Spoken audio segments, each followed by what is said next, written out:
The truth is that the circumstances of 1971 are not the circumstances of 2025. We just wanted to teach the terrorists a lesson. That lesson has been taught. Today's Pakistan is a different situation. Their equipment, their military equipment, the damage they can do, everything is different. If Pakistan did not escalate, we would not have escalated. Pakistan did, we also did. The whole idea of this book launch is to celebrate the Constitution as a living document, an evolving document. A document that is relevant to the lives of every Indian, but it takes different shape at different times. We've had 106 amendments since it was first passed. There have been a number of judgments of the Supreme Court that have changed the way it applies.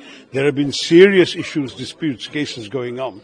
It's all part of the fabric of the political, social life of Indians every day, not just legal.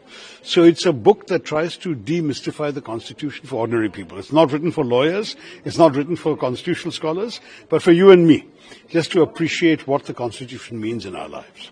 Sir, a big development happened between India and Pak. Sir. What's your take on it? Because now on all social media, Indira Gandhi is trending, and Congress Party is saying that Indira is iron ready. See, the fact is that, to my mind, we had reached a stage where the escalation was needlessly getting out of control. Peace is necessary for us. The truth is that the circumstances of 1971 are not the circumstances of 2025. There are differences. As far as I'm concerned, I believe that the people of India deserve peace. We have suffered a lot. We have lost a lot of casualties. Ask the people of Poonch how many have died since this war began and the shelling from the Pakistanis. I'm not saying that we should always stop wars. When there are reasons to continue them, we should continue. But this was not a war we intended to continue. We just wanted to teach the terrorists a lesson. That lesson has been taught. I'm sure the government will continue trying to identify and track the specific individuals who did the horrors of Pahalgam. But as far as this particular conflict with Pakistan was concerned, there was no reason to risk the loss of more lives and limbs and fortunes. We need to focus on the well-being and prosperity of Indian people, of growth, development, progress. I think the peace is the right way to go at this stage. Sir, India's position on terrorism will be, remains the same. Our position on terrorism will not change. The way the government took few steps like underwater will be suspended, there will be other measures also. Other measures have to be taken. I think we have to definitely use all the intelligence means available to find these people who did this terrible crime in Pahalgam, to identify them, track them down wherever they are and bring them to justice. That is indispensable. It may not happen overnight. It may take months, it may take years, but we will have to do it. No one should be allowed to get away with killing innocent Indian civilians. But that doesn't mean we should put the entire nation at risk in a prolonged war.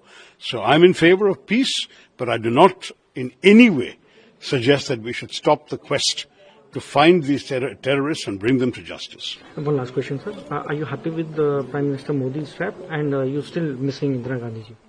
Look, I think 1971 was a great achievement of our history. I'm proud of it as an Indian.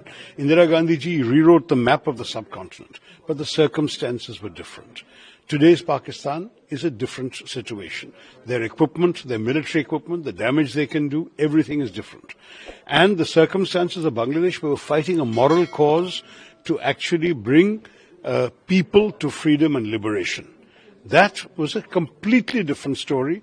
This is a different story. We would have ended up with a much longer, protracted conflict with a lot of loss of life on both sides, a lot of damage, a lot of expense. Is this the biggest priority for India today? No, it's not. We wanted to teach those who had sent these terrorists across that there is a price to be paid.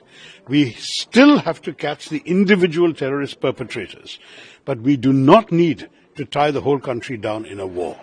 That is something I've been very clear about from the start. India did not, I believe, at any stage see the action of the 7th as the beginning or the opening salvo of a long protracted conflict. For us it was one-off. We'll do it. If Pakistan did not escalate, we would not have escalated. Pakistan did, we also did. It was getting to a point where if it continued like this, we would needlessly have been caught into a long drawn-out war without a clear objective at the end of it. Liberating Bangladesh is a clear objective. Just keeping on firing shells at Pakistan is not a clear objective. You see the difference.